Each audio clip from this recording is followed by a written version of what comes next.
Friction, Chapter 12, Class 8, Second Part. Types of friction. Friction, it is of three types: static friction, sliding friction, and rolling friction. First, we consider static friction.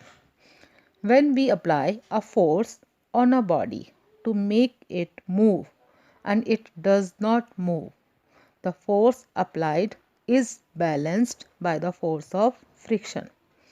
Thus, the force of friction is static. Stationary. Stationary situation is self-adjusting. Such force of friction is called static friction. In static friction, the force of friction is balanced. When the force applied on the body is less than the static friction, it does not move. When the force applied on the body is more than the static friction, then it starts moving. If a body is in static friction, then we have to apply more force to move it or to overcome its friction. Then only it can move. Now, activity 4. For this activity, take again rectangular wooden block with a hook on one of its sides as shown below. Now place it on a smooth table top as shown in the figure. Now attach a spring balance to its hook. Apply a little force on the block by pulling the spring balance gently toward the right side.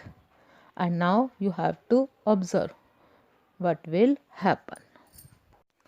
Now we will observe that the wooden block does not move and remains at rest. Now record the applied force with the help of spring balance. The spring balance pointer gives some reading. That is the measure of applied force. The block remains at rest due to the force of friction acting between the surface of wooden block and table top. This force of friction is equal but opposite to the direction of force of the pull applied. Now increase the force of pull a little more. The block does not move, but the magnitude of applied force recorded on the spring balance is higher than before. This means that the force of friction has increased to balance the pulling force on the block. From this observations, it can be concluded that when the wooden block does not move, remains static, stationary, and then applied force is equal and opposite to the force of friction offered by the surface of wooden block in contact with the table top.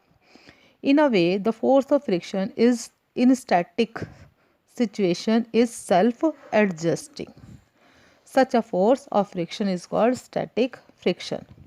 The magnitude of this force is as much as necessary to prevent the motion of the wooden block. The force required to just move the body over a surface, so this is called limiting friction. Limiting friction. Now sliding friction. Now repeat this activity 4 and continue pulling the block with the help of spring balance till it just starts sliding at a steady speed. The reading on the spring balance is also steady and is slightly less than the static friction. So this is the magnitude of sliding friction between the two surfaces. Thus, the force of friction acting between the two surfaces when one of them just slide over the another with a uniform speed. So this is called sliding friction. Sliding friction is less than the static friction. Static friction is the greatest friction. Sliding friction is less than the static friction and rolling friction is less than the sliding friction.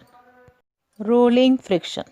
take a similar wooden block with wheels on its lower surface as shown in the pic 12.4 and again repeat the above activity. Note the reading on the spring balance. This reading is much less than the sliding friction measured above. When a body is placed over the other bodies like roller or a wheel and is allowed to move, this is called rolling friction. It is less than the sliding friction. So, whenever possible, sliding friction can easily be replaced by rolling friction. This can be done by using wheels, roller bearings, ball bearings, etc. Now examples of rolling friction. The suitcases and traveling bags, they are provided with small wheels. These wheels have very small amount of rolling friction which help easy movement of suitcase and traveling bags. Children, this you have experienced when you travel out of station. Roller skates are having small wheels which offer very small rolling friction and help a skater to move fast.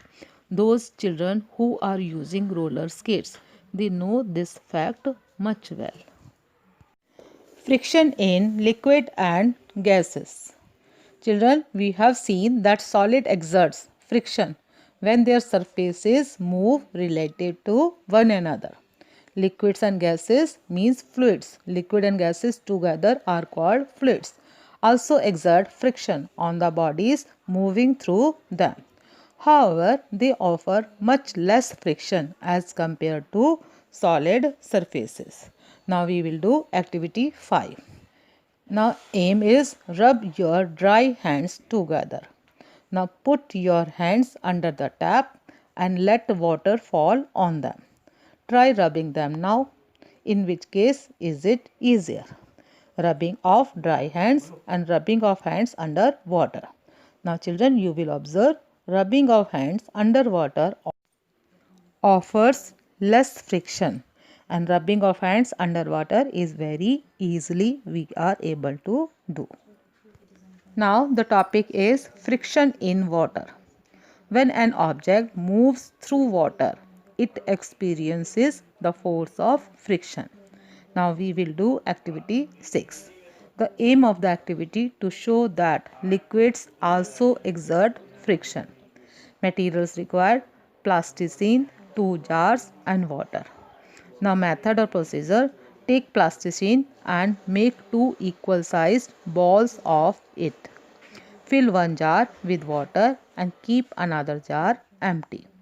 Drop 1 plasticine ball in 1 jar and another in the second jar, which contain water at the same time. In which jar does the ball reach the bottom first? And you have to give reason. Children, we will observe that in the first jar, which is empty, means contain only air, the ball reaches the bottom first. Then in case of the second jar. Now from this activity we conclude that liquids also exert friction and friction due to water is more than the friction due to air. So it is clear that liquids also exert friction, but friction due to air is much smaller than the friction due to liquids. Now examples. The friction due to water is important for the movement of boats and ships. Children, you have thought why boats and ships are given the special shape. Means narrow in the front and broader in the middle. This shape is called streamlined body shape. Now look at the picture below. The streamlined shape of the boat, streamlined shape of the fish and streamlined shape of the swimmer's body. Now this is done so as to offer a minimum amount of friction while moving through water. This type of shape is called streamlined shape, and it is a special shape of the body around which air or water can flow fast easily, and they offer minimum amount of friction. Streamlined body shape offers very less friction. Now, the streamlined shape of the bodies of the fishes and all other marine animals helps these animals in reducing the force of friction between their body and the water through which they move or swim. And while swimming, a swimmer tries to streamline his body shape so that he experiences least friction due to water and can swim more easily. Since the friction in water is much less than that between solid surfaces, so it becomes difficult to apply brakes in the ships or boats. And to stop a moving boat, the boatman moves his oars in the reverse direction. Similarly, to stop or slow down big ships, their engines are fired in the opposite direction. Now give answer of the explore question. Why it takes a much longer time and distance to stop a moving ship in water than a moving car on the road? Since the friction in water is much less than that between the solid surfaces, so it takes